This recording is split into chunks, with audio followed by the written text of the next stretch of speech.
বলছে, এর মধ্যে ভুলে গেছে। বাংলাদেশের স্মৃতি, বাংলাদেশের মানুষের স্মৃতি শক্তি 40 দিন, এর মধ্যে ভুলে গেছে। শেখ হাসিনা কি বলেছিলেন? আমার পিয়ন কত টাকার মালিক?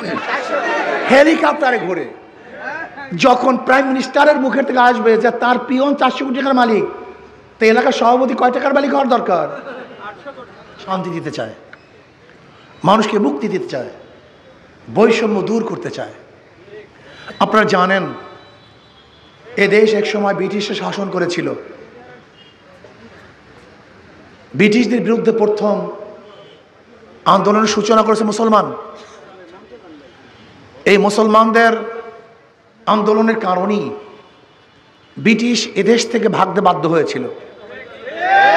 আপনারা অনেকেই জানেন না, ইন্ডিয়ান গেটের মধ্যে যারা ব্রিটিশ হঠাৎ আন্দোলনে জীবন দিয়েছে প্রায় 93,000 সামথিং মানুষের নাম সেখানে লেখা রয়েছে। 93,000। এর মধ্যে 63,000-এর উপরে মুসলমানদের নাম, 63,000-এর উপরে। তার মানে ব্রিটিশ হঠাৎ আন্দোলনে সবচেয়ে বেশি জীবন দিয়েছিল কারা? কেন?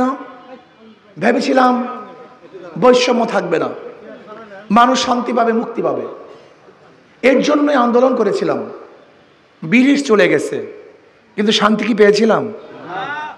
মুসলমানরা আবার নির্যাতিত, মুসলমানদের উপর জুলুম, অত্যাচার, অবিচার। মুসলমানরা চিন্তা করছে যদি মুসলমানদের জন্য আলাদা ভূখণ্ড না করা হয়, রাষ্ট্র না করা হয়, তা মুসলমান শান্তি পাবে না। আবার মুসলমান আন্দোলন চলেছিল, আওয়াজ চলেছিল যে আমরা আলাদা ভূখণ্ড চাই, পাকিস্তান। মুসলমানদের আন্দোলনের কারণেই ভারত থেকে ভাগ হয়ে আমরা পাকিস্তান হয়েছিলাম। কি মনে আছে না? কোন সনে? 1947 সনে আমরা ভারত থেকে আলাদা হয়েছিলাম। পাকিস্তানের দুইটা পার্ট, পশ্চিম পাকিস্তান, পূর্ব পাকিস্তান। ভেবেছিলাম বৈষম্য দূর হবে, জুলুম অত্যাচার বন্ধ হবে, মানুষ শান্তি পাবে। কিন্তু আমরা কি দেখলাম? পশ্চিম পাকিস্তানের মানুষগুলি পূর্ব পাকিস্তানের সাথে বৈষম্য করছে, তাদের অধিকার রক্ষা করছে না। আমরা কি চিন্তা করলাম যে যদি আমরা পশ্চিম পাকিস্তান থেকে আলাদা হয়ে আমরা স্বাধীন হতে পারি তাহলে শান্তি পাবো, মুক্তি পাবো। 71-এ পশ্চিমে আর পশ্চিম পাকিস্তানের বিরুদ্ধে আন্দোলন করছিলাম, সংগ্রাম করেছিলাম, আমরা স্বাধীন হয়েছিলাম। আপনি কি জানেন সেই স্বাধীনতার স্লোগান কি ছিল? এখানে অনেকেই আমরা জানি না। 3টা স্লোগান ছিল: সাম্য, মানবিক মর্যাদা, সামাজিক ন্যায় বিচার। সাম্য, সবাই আমরা সমান, বাংলাদেশের নাগরিক, প্রত্যেকের অধিকার সমান। মুসলমান, হিন্দু, বৌদ্ধ, খ্রিস্টান, জেলে তাঁতি, কামার, মজদুর, ঋষি, চামার, সবার অধিকার সমান হবে। সাম্য, মানবিক মর্যাদা। মুসলমান, বৌদ্ধ, খ্রিস্টান, ঋষি, চামার, কুমার, যারাই মানুষ, চাই সে পরিচ্ছন্ন কর্মী হোক না কেন, সে একজন মানুষ। সে আমার কাজের বুয়া হোক না কেন, সেও একজন মানুষ। সে মুসি হোক না কেন, সেও মানুষ। তার মানবিক মর্যাদা প্রদান করতে হবে, মানবিক মর্যাদা প্রদান করতে হবে। এই মানবিক মর্যাদা দেওয়ার জন্য আন্দোলন করেছিলাম। সাম্য, মানবিক মর্যাদা, সামাজিক ন্যায় বিচার।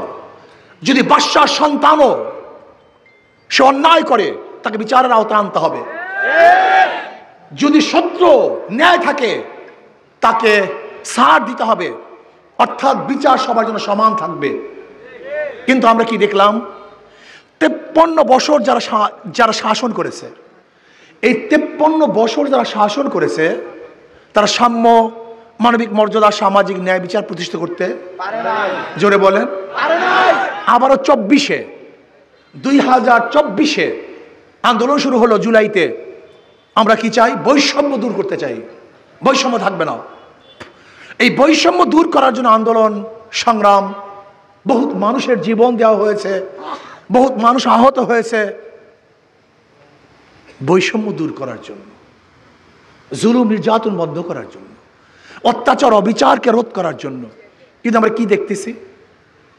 5ই আগস্টের পরে, 2024 5ই আগস্টের পরে আজকে বাংলাদেশের অবস্থাটা কি?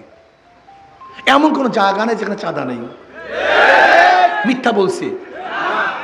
মানুষ রাস্তা নামতে পারে না। আজকে মার সামনের থেকে চাঁদার জন্য যুবককে তুলে এনে হত্যা করা হয়। আজকে স্বামীকে বেঁধে রেখে স্ত্রীকে ধর্ষণ করা হয় এই বাংলাদেশে। আপনারা দেখেন গতকালকের খবর, দলবদ্ধভাবে এক মেয়েকে ধর্ষণ করা হয়েছে। এই গতকালকের খবর, উপজাতিকে, গতকালকের খবর। প্রতিদিন মানুষ মারা যাচ্ছে, চাঁদার অভাবে ব্যবসায়িক দোকানকে বন্ধ করা হচ্ছে। আজকে মানুষকে পাথর দিয়ে মারা হচ্ছে। আজকে দেখেন শরীয়তপুরের অবস্থা, আজকে দেখেন পত্রিকায়, দেখেন খবর, চাঁদার জন্য দুই পার্টি পুরা এলাকাকে বন্ধ করে দিয়েছে। মাইলকে মাইল জ্যাম, মাইলকে মাইল দুর্ভোগ। আমার জনগণ বাবারা, আমার বন্ধুরা, আমার পর্দারের মা বোনেরা, যে বৈষম্য দূর করার জন্য আন্দোলন করেছিলাম, সংগ্রাম করেছিলাম, আপনারা দেখেছেন সামনের কাতারে ছিলাম, বুলেটের সামনে ছিলাম, রাস্তায় ছিলাম। আমাদের মানের কোনো লিডারদেরকে আমরা রাস্তায় দেখবেন না, অথচ আমরা রাস্তায় ছিলাম মানুষকে শান্তি দেওয়ার জন্য, মুক্তি দেওয়ার জন্য, বৈষম্য দূর করার জন্য। কিন্তু বৈষম্য দূর হচ্ছে না। আমি বলবো কিয়ামত পর্যন্ত যদি কুয়ার মধ্যে মুদ্দার রেখে পানি শেষ করেন, পানি পাক হবে না। তেঁতুল গাছ লাগিয়ে আমের আশা করা যায় না। 2 নম্বর জমিতে 1 নম্বর ফসল হয় না। 2 নম্বর উস্তাদের কাছে 1 নম্বর ছাত্র গঠন হয় না। 2 নম্বর নেতার কাছে দেশ কোনোদিন 1 নম্বর হতে পারে না। এ আমার জনগণ বাবারা, আমার বন্ধুরা, যারা আমার বক্তব্য শোনেন, একটু রাত্রে শুয়ে শুয়ে চিন্তা করবেন। একজনের নাম এ, একজনের নাম বি, একজনের নাম সি। এও চোর, বিও চোর, সিও চোর। ধরেন ক্ষমতা আছে এ, সে কি করবে? হটাও এ, আন্দোলন সংগ্রাম। বসাও বি, সে কি করবে? হটাও বি, আন্দোলন সংগ্রাম, হরতাল অবরোধ। হটাও বি, বসাও সি, সে কি করবে? কারণটা কি? নেতার পরিবর্তন হয়েছে, দলের পরিবর্তন হয়েছে, নীতি ও আদর্শ পরিবর্তন হয়নি। আপনারা কেন বুঝতেছেন না? আপনাদের কি বিবেক নাই? ওসি সাহেব চলে যান, ঘুষ সাহেব, এসপি সাহেব পরিবর্তন হয়, দুর্নীতি সাহেব, ডিসি সাহেব চলে যান, অপকর্ম সাহেব। কারণটা কি? একদিন চিন্তা করেছেন? চাঁদা শুধু হাত পরিবর্তন হয়, কিন্তু চাঁদার পরিবর্তন হয় না। দুর্নীতির চেহারা পরিবর্তন হয়, দুর্নীতি বন্ধ হয় না। আমার বাবারা, আমার বন্ধুরা, কিয়ামত পর্যন্ত হাত পরিবর্তন করবেন, চেহারা পরিবর্তন করবেন, ব্যক্তি পরিবর্তন করবেন, কিন্তু শান্তি পাবেন না। আমি চ্যালেঞ্জ দিলাম, শান্তি পাবেন না। আল্লাহ না করুক যদি আগামীতে দুর্নীতিবাজের কাছে ক্ষমতা যায়, আল্লাহ না করুক খারাপ লোকের কাছে ক্ষমতা যায়, জুলুমের দেখছেনটা কি? এ তো মাত্র শুরু। অপকর্মের দেখছেনটা কি? এত মাত্র শুরু। আপনি বিশ্বাস করতে পারবেন না দেশের অবস্থা কি হবে, বিশ্বাস করতে পারবেন না। ভাইও বন্ধু, যাদেরকে পরীক্ষা নিয়েছেন তাদের আবার পরীক্ষা নেওয়ার দরকারটা কি? আপনারা কি ধারণা করেছেন আওয়ামী লীগ কি দেশে পরীক্ষা দেয় নাই? ক্ষমতায় ছিল না? বিএনপি দেশে পরীক্ষা দেয় নাই? আচ্ছা বলেন তো, এরশাদ হটাও আন্দোলনে কত মানুষ জীবন দিয়েছিল, রক্তাক্ত হয়েছিল, আন্দোলন সংগ্রাম করে 91-তে কাকে ক্ষমতা নিয়ে এসেছিলাম? কথা বলে বইলে গেছেন সব। বিএনপিকে। 91-তে ক্ষমতায় ছিল কে? আচ্ছা বিএনপি যদি ভালোই করবে, তাই 96-তে তাদের বিরুদ্ধে আন্দোলন হয় কেন, সংগ্রাম হয় কেন, লড়াই হয় কেন? 96-তে বিএনপি ক্ষমতা আসতে পারে নাই কেন? একদিনও চিন্তা করছেন? একদিনও চিন্তা করছেন? বসালাম কাকে? জোরে বলেন, বসালাম কাকে? ভেবেছিলাম এবার ঠিক হবে। আওয়ামী লীগ এতদিন ক্ষমতায় ছিল না, এখন নতুনভাবে ক্ষমতায় আসছে, এবার ভালো হবে। আচ্ছা বলেন তো 2001-এ নির্বাচিত কে হয়েছিল? কে আওয়ামী লীগ ক্ষমতা বসতে পারে নাই কেন? আপনি চিন্তা করছেন? বেশ ভালো কথা। 2001-এ বিএনপি বিশাল সংসদ করলেন, একক সংসদ করলেন 2001। 2006-তে টিকতে পারে নাই কেন? আন্দোলন করে নামাতে হলো কেন? 111 সৃষ্টি হলো কেন? একদিনও চিন্তা করছেন? একদিনও চিন্তা করেন। আমি ওদেরকে দোষ দেই না, আমি দোষ দেই সামনের জনগণকে। আমি নেতাদেরকে দোষ দেই না। নেতারা চুরি করার পরে, ডাকাতি, অন্যায়, অবিচার করার পরে যদি ফুলের মালা পায়, তাই চুরি ছাড়ে কোন পাগলে? কিন্তু নেতারা অন্যায় করার পরে যদি জুতার মাথা দিয়ে দেন, নেতারা চুরি করতো না। এই পাবলিকের দোষ, সব দোষ আপনাদের। নেতারা যত অপরাধ করে, অন্যায় করে, ফুলের মালা ঠিকই পায়, তো অপরাধ ছাড়বে কেন? আজকে আমি আপনাদেরকে একটা মেসেজ দিতে চাই, জনগণ ঐক্য হন। জনগণ ঐক্য হন। যেই দলের মধ্যে চোর আছে, ডাকাত আছে, খুনি আছে, লুচ্চা আছে, বদমাশ আছে, ধর্ষক আছে, চাঁদাবাজ আছে, আমরা তাদের দল করব না, তাদেরকে ভোট দেব না। ঐক্য হন আপনারা, আপনারা ঐক্য হন।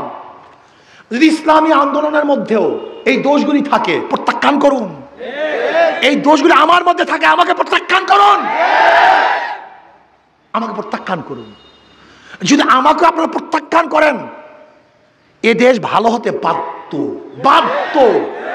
দেশ ভালো হবেই হবে। সমস্ত ক্ষমতা কিন্তু আপনাদের কাছে। আপনার ইচ্ছা করলে কাউকে বাদশা বানাতে পারেন, এই জনগণ ইচ্ছা করলে কাউকে ফকির বানাতে পারে। জনগণের কাছে সেই ক্ষমতা দেয়া আছে। আল্লাহ পাক সেই ক্ষমতা জনগণকে দিয়েছেন। আল্লাহ পাক রব্বুল আলামিন আপনাকে আমাকে বিবেক দিয়েছেন। একদিন বিবেক দিয়ে চিন্তা করেন, যে ব্যক্তি চোর, সে যেখানে যাবে সেখানেই চুরি করবে। আমাকে বলা হয়েছে, সাংবাদিককে প্রশ্ন করছেন, আপনি একজন মন্ত্রীকে, প্রাইম মিনিস্টারকে কয়বার দেখতে চান ক্ষমতায়? একবার না দুইবার না তিনবার? আমি বললাম, চোর যদি 5 দিনের জন্য ক্ষমতায় থাকে, সে চুরি করবে। আর ভালো মানুষ যদি 100 বছর ক্ষমতায় থাকে, 100 বছর চুরি হবে না। 2 বছর আর 3 বছর মধ্যে এসে যায় কি? আমাকে বলে, হুজুর আপনি নির্বাচন কবে চান? ডিসেম্বরে চান না ফেব্রুয়ারিতে চান না এপ্রিলে চান? আমি বলে, নির্বাচন কবে হবে এটা নিয়ে আমার কোনো মাথা ব্যথা নেই, কালকে হোক, এতে আমার মাথা ব্যথা নেই। কিন্তু আমি চাই সুষ্ঠু, অবাধ, গ্রহণযোগ্য নির্বাচন। নির্বাচন তারিখ নিয়ে আমার কোনো মাথা ব্যথা নেই। আমার মাথা ব্যথা সুষ্ঠু নির্বাচন, অবাধ নির্বাচন, নিরপেক্ষ নির্বাচন। কি কথা ঠিক না? সিইসি, প্রাক্তন সিইসি হাইবুল আউয়াল সাহেব কি বলেছেন? বর্তমান পদ্ধতিতে যদি 1000 বছর নির্বাচন হয়, নির্বাচন সুষ্ঠু হবে না। সংস্কার ব্যতীত, আমরা চাই সংস্কার ব্যতীত নির্বাচন হলে সেই নির্বাচন গ্রহণযোগ্য নির্বাচন হবে না। কাজে আগে সংস্কার, তারপর নির্বাচন। আমি বর্তমান অন্তর্বর্তী সরকারকে বলবো, নির্বাচনের পরিবেশ সৃষ্টি হয়েছে কি হয় নাই? পরীক্ষামূলক আপনি স্থানীয় নির্বাচন আগে দেন, আগে স্থানীয় নির্বাচন দেন। যদি লেভেল প্লেইং ফিল্ড হয়, স্থানীয় নির্বাচন সুস্থ হয়, তাহলে আমরা অবশ্যই মনে করব যে জাতীয় নির্বাচন সুস্থ হবে। আর স্থানীয় নির্বাচন সুস্থ না হয়, তাহলে আমরা বলবো জাতীয় নির্বাচন সুস্থ হবে না। কাজে পরীক্ষামূলক স্থানীয় নির্বাচন চাই। এটা আপনারা চান না সবাই? সমস্ত ইউনিয়নগুলি ফাঁকা, জনগণের ভোগান্তি চলতেছে, ওয়ার্ডগুলি ফাঁকা, উপজেলা ফাঁকা। কাজে আমরা চাই স্থানীয় নির্বাচন আগে হোক, তারপরে জাতীয় নির্বাচন হোক। আমি আপনাদেরকে একটা কথা বলতে চাই, সূক্ষ্ম একটা দর্শন দেব, খুব ভালো মতো শোনেন। আসলে ধোঁকা কোন জায়গায়? গোড়ার থেকেই ধোঁকা। যারা নৌকা নিয়ে নির্বাচন করে, তারা নৌকা চালাতে পারে না। যারা নাঙ্গলে নির্বাচন করে, তারা নাঙ্গল নিজেরা বইতে পারে না। যারা ধানের শীষে নির্বাচন করে, নিজেরা ধান কাটতে পারে না। নৌকা কাদের প্রতীক? গরিবদের। নাঙ্গল কাদের প্রতীক? গরিবদের। ধানের শীষ কাদের প্রতীক? সমস্ত প্রতীক গরিবদের, কিন্তু যারা নির্বাচন করে একজন গরিব না। কথাটা বুঝাতে পারি না? প্রতীক কাদের? কিন্তু যারা নির্বাচন করে, অর্থাৎ এরা হলো গরিবদেরকে ধোঁকা দিয়ে চক্রান্ত করতেছে। নিজেরা যেই মার্কা নিয়ে নির্বাচন করে, নিজেরা সেই মার্কা ব্যবহার করতে পারে না। বুঝাতে পারছি? কিন্তু হাত পাখা এমন এক প্রতীক, যে নির্বাচন করতে করে সেও চালাতে পারে, যারা করে তারাও চালাতে পারে। পুরুষরাও কথা বলে না, মহিলারাও, ছোটরাও, বড়রাও, ধনীরাও, গরিবরাও, মুসলমান, হিন্দু, বৌদ্ধ, খ্রিস্টান, সবাই হাত পাখা ব্যবহার করতে পারে। কাউর প্রতীক বুকি নিয়ে কেউ ঘুমায় না, নাঙ্গল কেউ বুকি নিয়ে ঘুমায় না, নৌকা কেউ বুকি নিয়ে ঘুমায় না। ধানের শীষকেও বুকে নিয়ে ঘুমায় না, কিন্তু একমাত্র হাত পাকা যেটা বুকের উপরে থাকে ঘুমের সময়, এটা সবার প্রতীক। কারেন্ট ফেল করে, হাত পাকা ফেল করে না, এটা সবাইকে শান্তি দেয়। অনেক গরিব বন্ধু মনে করেন হুজুর ইসলাম যদি ক্ষমতা আসে আমার দাড়ি রাখতে হবে, টুপি পরতে হবে, আমাকে এইটা করতে হবে। এক গাঁজাখোর একদিন আমার, কারণটা কি? এর কারণটা কি? পরিবেশ নাই, আদর্শ নাই, নীতি নাই, চরিত্র নাই। যারা নিজেদের দলকে কন্ট্রোল করতে পারে না তারা দেশকে কন্ট্রোল করতে পারবে না। বাংলা কথা বুঝেন না আপনারা? মাথায় ঢুকে না বাংলা কথা? যাদের নিজেদের মধ্যে শৃঙ্খলা নেই তারা বাংলাদেশকে শৃঙ্খলা করবে না? হয় না রে বাবা, এটা হয় না, হবে না। গরিবরা আমাদেরকে মহব্বত করেন না, ভালোবাসেন না। আমি আফসোস করি আমার নবীকে গরিবরা ভালোবাসে না। অথচ নবী আলী সালাত কি বলেছেন? আল্লাহ আমাকে গরিবদের সাথে দুনিয়াতে রাখিও, গরিবদের সাথে মৃত্যু দিও, গরিবদের সাথে হাসন নাসর করিও। আমার নবী ছিলেন গরিব, তার অর্থনীতি গরিবদের জন্য, অথচ কপাল পরে গরিব ইসলামকে পছন্দ করে না। আফসোস। শোনেন, এই কথাটা মনে রাখবেন, বর্তমান পুঁজিবাদী অর্থনীতি 1000 বছরও যদি চলে কোনো গরিব ধনী হবে না, গরিব গরিব হবে, ধনী বিশ্বাস হয় না। আজকে বাংলাদেশের যত কোটি মানুষ, এই 18 কোটি মানুষের কাছে যেই পরিমাণের টাকা, মাত্র 20-25 ফ্যামিলির কাছে, পরিবারের কাছে এই পরিমাণের টাকা। আপনি জানেন? আপনি জানেন 20-25 ফ্যামিলির কাছে গোটা বাংলাদেশের জনগণের সমতুল্য টাকা আছে। এই কারণটা কি? বর্তমান পুঁজিবাদী অর্থনীতি ধনীকে ধনী বানায়, গরিবকে, আর ইসলামী অর্থনীতি গরিবকে ধনী বানায় আর বড় লোকদেরকে ভারসাম্য সৃষ্টি করে। বিশ্বাস হয় না? উদাহরণ দেব নাকি? খারাপ লাগতেছে আপনাদের মনে হয়? ধরেন আজকে একজন গরিব যাবেন ব্যাংকে, ভাই আমাকে 10 লক্ষ টাকা লোন দেন। ম্যানেজার সাহেব বলবে মর্গেজ দেন। আপনি বলবেন ভাই আমি তো গরিব, আমি মর্গেজ পাবো কোথায়? বলে ভাই টাকা তো আপনার জন্য, টাকা বড় লোকদের জন্য। কি কথা ঠিক না? তাহলে ব্যাংক কাকে দেয়? যার আগের থেকেই আছে, ব্যাংক তাকে দিছে, যাকে দিছে তারই লোন মাপ, তারই সুদ মাপ। তা বড় লোক 4 বার ধনী হয়।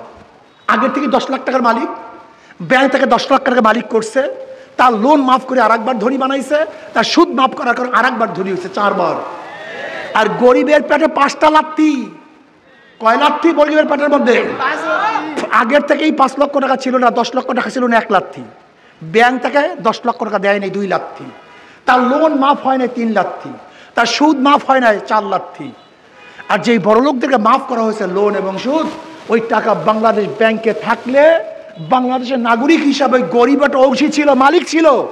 বড় লোকদের মাফ করার কারণে গরিবদের পেটে কথা কয় না, আর 1 লাথি। মোট কয় লাথি? 5 লাখ। অর্থাৎ বর্তমান অর্থনীতি ধনীদেরকে বারবার ধনী বানায়, গরিবদেরকে বারবার। আর ইসলামী অর্থনীতি কান্তি সবই গরিবদের জন্য। জাকাত কাদের জন্য? গরিবদের জন্য। ফেতরা কাদের জন্য? গরিবদের জন্য। মানত কাদের জন্য? গরিবদের জন্য। ওসর কাদের জন্য? গরিবদের জন্য। দান কাদের জন্য? আমি চ্যালেঞ্জ দিলাম, যদি ইসলামী অর্থনীতি বাস্তবায়ন হয় তাহলে বাংলাদেশে আগামী 5-10 বছরের মধ্যে গোটা গরিবগুলি দরিদ্র সীমার উপরে চলে যাবে ইনশাআল্লাহ। ইসলামকে ভয় পেয়েন না ভাই। আপনারা ভাবেন হুজুর ইসলাম আসলে আমার দাড়ি রাখতে হবে, এইটা করতে হবে, সেইটা করতে হবে। শোনেন, আচ্ছা মসজিদে যখন আপনাকে ঢুকেন, মসজিদে ঢুকেন, তখন কি ইমাম সাহেব বলে যাদের দাড়ি নেই সব বের হয়ে যান, যারা বিড়ি খান সব বের হয়ে যান? কারণটা কি? মসজিদের সে পবিত্র জায়গা আছে? মসজিদ থেকে আপনাকে বের করলো না, আর গোটা বাংলাদেশ থেকে আপনাকে বের করে দিবে, এই চিন্তা আপনার মাথার মধ্যে আসছে? বোকা আপনি, পাগল আপনি। হ্যাঁ, যেই জায়গা সবচেয়ে পবিত্র সেখান থেকে বের করে নাই, আর গোটা বাংলাদেশ থেকে আপনি বের করে দেবেন? ভুল। ইসলাম আসলে একটা পরিবেশ সৃষ্টি হবে যেখানে মানুষ ভালো হবে, চরিত্রবান হবে, শান্তি পাবেন, কল্যাণ হবে। আমার মা বোনেরা ইজ্জত আবরু রক্ষা করতে পারবে, হিন্দুরা তাদের ধর্ম পালন করতে পারবে, খ্রিস্টানরা তাদের ধর্ম পালন করতে পারবে। চাঁদা দিতে হবে না, ঘুষ হবে না, দুর্নীতি হবে না, অবিচার হবে না, যেখানে খুন করে রাস্তায় ঘুরতে পারবে না, বরং অপরাধী সে শাস্তি ভোগ করবে, আর যার অপরাধ নাই সে মুক্তি হয়ে যাবে।